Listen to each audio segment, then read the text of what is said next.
Bonjour, je suis ravi de vous retrouver pour une nouvelle vidéo encore dédiée à un guide pratique. Et celui-ci, c'est le vin et les tanins. Alors le vin et les tanins, c'est un sujet hyper important parce que c'est vrai qu'il y a pas mal de personnes qui n'aiment pas le tanin, qui ne savent pas trop ce qu'est le tanin.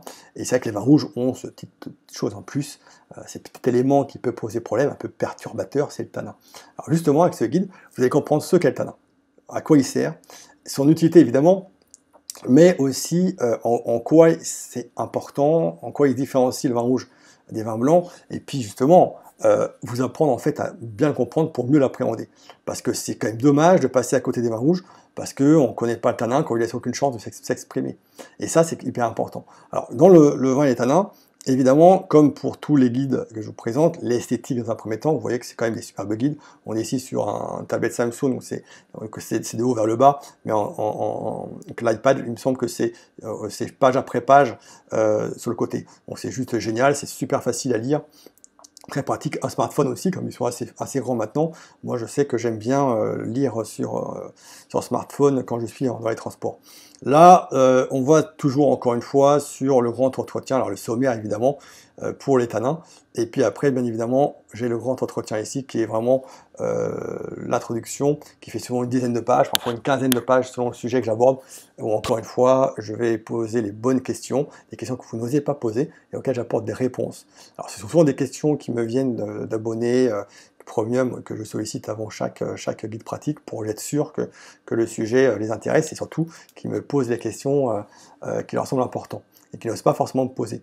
Donc là, sur les tanins, évidemment, l'introduction, ça va déjà, Emmanuel, que laisse le tanin en bouche en termes de sensation? C'est une première chose. Ça permet d'expliquer justement ce qu'est le tanin, ce côté un peu râpeux du coup. Et du coup, le tanin dérange souvent les néophytes. Et l'important, c'est comment tu réussis à accepter et à apprivoiser le tanin. C'est-à-dire que je parle vraiment de mon expérience. Quand j'ai commencé il y a 27 ans, le tanin, j'avais un peu de mal aussi. Donc, je vais exprimer des sensations que j'avais un peu de mal, évidemment, mais comme c'est le cas de beaucoup de gens, quand on débute, forcément.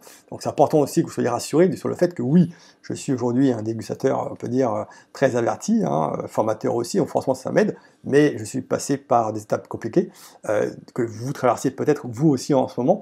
Moi, au début, je n'étais pas fait pour le vin, puisque dans ma famille, personne ne connaît le vin, donc voilà, j'étais un peu le petit canard boiteux, et donc je suis passé par là aussi. Donc les questions, et les vins blancs, est-ce qu'ils me plaisaient plus parce qu'il n'y avait pas de tanin? Comment fais-tu pour rassurer tes clients quand ils prennent un cours avec toi, pour vraiment les aider à accepter cette barrière tannique? C'est une bonne question, ça. C'est des questions qui peuvent forcément vous intéresser, vous interpeller. Donc voilà. Voilà, mais chacun son goût, c'est vrai. Et comment aides-tu à qualifier les tanins? Comment peut-on justement qualifier les tanins? Ça, c'est quelque chose qui est assez récurrent. Voilà, les primo-dégustateurs sont vraiment capables de ressentir cela, de se sentir à l'aise avec le tanin. Ouais, c'est des choses intéressantes. Après, évidemment, le guide pratique donc, qui est là, avec le grand entretien, vous avez la page en fait d'anti-sèche, où je reviens sur ce qui a été dit, sur une petite mini-page, où j'appuie vraiment les points importants. C'est hyper intéressant pour vous, parce que ça vous permet d'être sûr qu'en lisant cette page, vous appuyez votre connaissance là-dessus. Et après, on passe aux articles derrière qui vont suivre pour dérouler.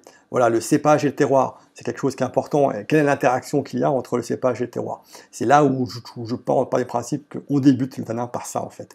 Et après seulement, on va pouvoir aborder le tanin sous un autre angle. Vous voyez l'esthétique, quand même irréprochable, les photos sont superbes.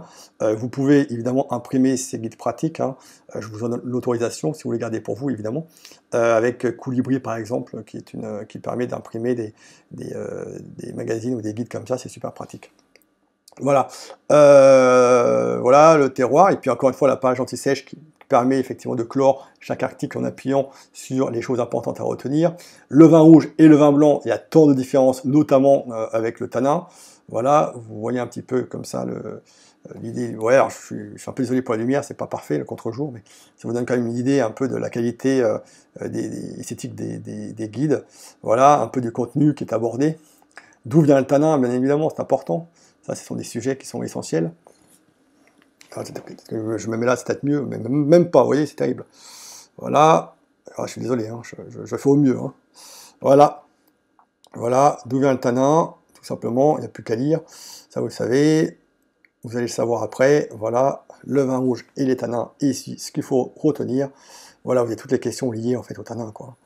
Pourquoi le vin rouge a eu tanin et pas les vins blancs? Ça, quand on est initié, la réponse, elle semble facile. Donc c'est important pour vous quand même d'avoir la réponse. Hein. Je vous apporte tout ça sur un beau cadeau comme ça. Regardez, c'est pas beau. Voilà. Alors, autre question. Pourquoi le tanin, ça râpe? Ben oui. Pourquoi le tanin, il râpe? Et ben voilà. Là, vous avez toutes les réponses. Voilà. 1, 2, 3, vous avez 4, 5 pages sur le sujet. Voilà, même un peu plus.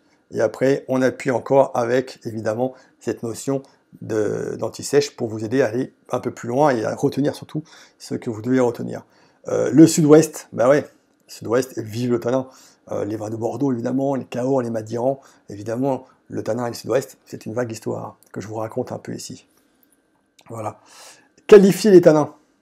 Voilà. Ça, c'est qualifier les tanins, voilà une donnée importante. Comment fait-on? Comment faire? C'est pas simple. Pourtant, je vous donne des clés pour essayer d'y arriver. Cépage et tanins. Quelques cépages que je vais mettre en exergue ici, et puis avec justement les tanins, comment ça se passe. Et en résumé, en une page, ce qu'il faut retenir de ce guide pratique. Voilà un guide pratique qui est complet aussi, qui traîne un sujet. Vous avez le quiz avant et après pour vous assurer que vous avez pu progresser sur le sujet. Donc ouais, c'est un guide qui paraît technique, mais il n'est pas vraiment très technique. Encore une fois, il est très pédagogique. Donc c'est un guide qui est très facile à comprendre, parce qu'il y a les bonnes méthodes et les bonnes explications surtout. Je vous dis à très bientôt, et j'espère que vous allez vous éclater à lire ce guide pratique qui est bien pratique justement, et qui est top. Merci beaucoup. Au revoir.